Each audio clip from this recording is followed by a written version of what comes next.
I was looking for my passport scan yesterday. I needed it for a flight booking, and I know I have it. I know I scanned it, but I couldn't find it.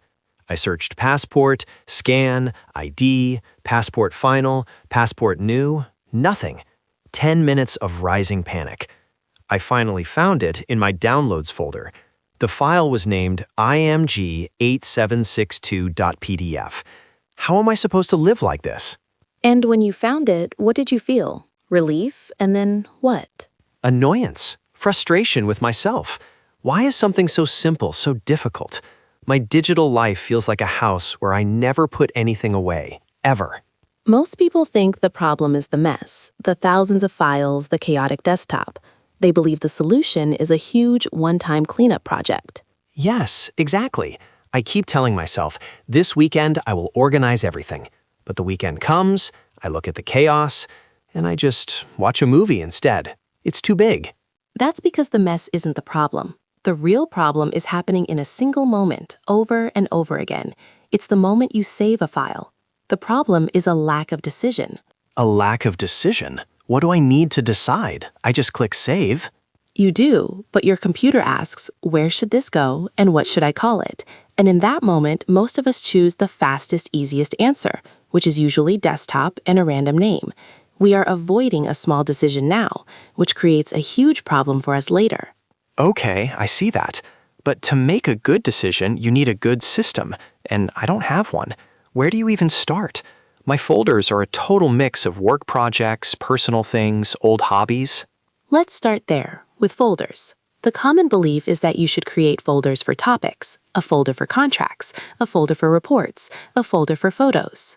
That sounds logical. It's like a filing cabinet.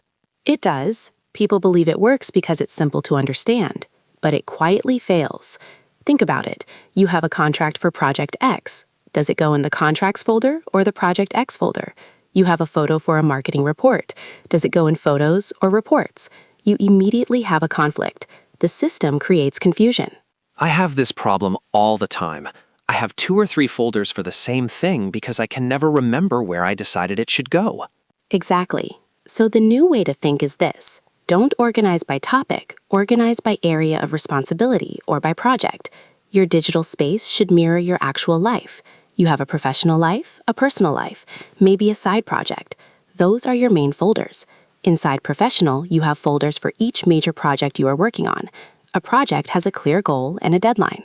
So instead of a folder called Reports, I'd have a folder called Q3 Marketing Project, and the report would go in there. Precisely. The project becomes the central container for everything related to it. The reports, the contracts, the images, the data. It's a single dedicated repository. A repository? I like that. So everything for one project lives in one place. That feels much simpler. What about personal stuff? The same logic applies. Instead of a general Photos folder, you might have folders for a 2023 family vacation or home renovation project. You organize around the real events and projects of your life. It makes finding things intuitive because you're searching your memory for the event, not for the type of file. Okay, that makes sense. Folders for projects, not topics. But what about the files themselves? We're back to my passport scan, img8762.pdf. Even in the right folder, that name is useless. It is. This leads to the second turning point, file naming. Most people believe a file name should just describe what's inside, like passport scan. Right, and I probably did that at first.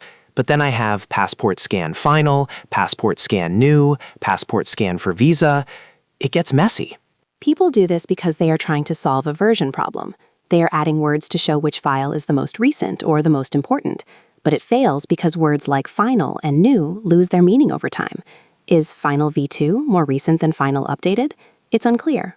It's a complete mess. I've seen documents called final this one use this.docs. I have too. The new way to think is that a file name shouldn't just describe the contents. It should make the file sortable and predictable. You need a standard naming convention. A convention? A rule I always follow. Yes, and the most powerful convention is to start every file name with the date, but in reverse. Year, month, day. YYYYMMDD. So 2023-11-05. Why backwards? Because it allows your computer to sort the files chronologically. If you start with the day or month, the sorting will be incorrect. 01 December comes before 02 April in an alphabetical list, but 2023-04-02 will always come before 2023-12-01. Ah, of course. The computer is just reading it as a number. It puts them in perfect order. Exactly. After the date, you add a clear description of the content, then maybe the version number. So your passport scan would not be img8762.pdf. It would be 2023-01-15-Mark Jones-passport scan. You know the date it was created, who it belongs to, and what it is. No confusion. 2023-01-15-Mark Jones-passport scan. I would have found that in 3 seconds. It's clean. It's not ambiguous. That is the goal, to remove ambiguity. You should be able to understand a file's context just by reading its name. Okay, I'm with you. Folders for projects, a clear naming convention starting with a date. But what about the chaos? The daily stuff? The screenshots I take, the articles I download, the random images. My downloads folder is the worst place on my computer. It's not a project, it's just stuff. This is the third and maybe most important turning point. We believe those temporary files are just mess. We feel guilty about them. We let them pile up because we don't know what to do with them. Yes, it feels like a junk drawer. I'm afraid to open it. The failure of that thinking is that we treat it like storage, but it's not a storage space. The new way to think is to see your desktop and your downloads folder as an inbox, not a final destination. An inbox is a temporary holding area for things that need a decision. An inbox, like for email. Exactly like for email. When an email arrives, you don't leave it in the inbox forever. You decide, is this trash? Do I need to reply to this? Do I need to save the attachment? You do something with it. The same rule should apply to every file that lands on your computer. So when I download a PDF or take a screenshot, it's arrived in my inbox. Yes, and at the end of the day or at the end of the week, you review your inbox. For each file, you ask 3 questions. 1, do I still need this? If not, delete it immediately. 2, if I do need it, where does it belong? Which project repository? 3, what should I name it? You then rename it using your convention and move it to its proper home. So the downloads folder should ideally be empty. Or close to it. Its purpose is temporary. By processing it regularly, you stop the mess before it even starts. You're handling each decision when it's small, instead of letting 1,000 small decisions become one giant, overwhelming project.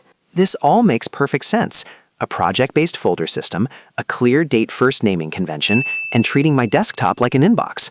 But Sarah, if this system is so simple, why do so many smart, organized people still have messy computers? It feels like there's a hidden difficulty I'm not seeing. It's a fair question. It's because the system itself isn't the hardest part. The hardest part is the habit. People fail because they are trying to fix the past. They look at their 10 years of messy files and they say, I have to apply this system to 10,000 old files. It's impossible. And they give up before they even start. That's exactly how I feel. What about my 15 years of digital photos with no names and no folders? You don't start with the past. That's the trap. You start with today. You make one big folder, call it Old Files Archive. You drag everything from your past, all the chaos, into that one folder, and you close it.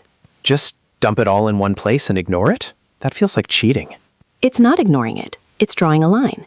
You are saying the old way stops now. The new way starts today. Your new system only applies to new files coming in. You only go into the archive folder when you are specifically looking for something old. And when you find it, you rename it properly and move it into your new system. You rescue old files one at a time as you need them. You fix the past slowly over years without stress. So the goal isn't a perfectly organized computer tomorrow. The goal is a perfectly clear process starting now. You've got it. The system is simple. First, every file enters through an inbox, your downloads or desktop. Second, you regularly process that inbox by deciding if a file is trash or treasure. Third, if it's treasure, you give it a sequential name, starting with the date, and move it to the correct project folder. Inbox, process, move. That's it. What about when a project is finished? My Q3 marketing project folder. I don't need it every day anymore, but I don't want to delete it. That is the final step. When a project is complete, you archive it. You create a main folder called Archive. Inside, you might have folders for each year, 2023, 2024. You simply move the entire finished project folder, Q3 marketing project, into Archive 2023. So my main folders stay clean, only showing active projects. My workspace is clear. The old work is safely stored away, but still searchable. Exactly. Your active system remains clean and focused. Your computer transforms from a messy storage closet into a calm, functional workshop. So if I understand the whole system, I need a central repository for each active project. I follow a naming convention, starting with a date, to make sure nothing is ambiguous. And for everything that's finished, I simply archive it. The key is starting now, not trying to fix everything from the past at once. That's it. You've described it perfectly. The goal isn't to have a perfect system. It's to trust your system. To know that when you save a file, you know exactly what to call it and where it goes. The result isn't just a clean computer. It's a quiet mind. A quiet mind. I never thought about digital files that way. I've always seen it as a chore, a mess I have to clean up. And now? It's not about cleaning. It's about creating order from the start, one file at a time. It feels possible now. I know what to do next. Not this weekend, but right now with the next file I download.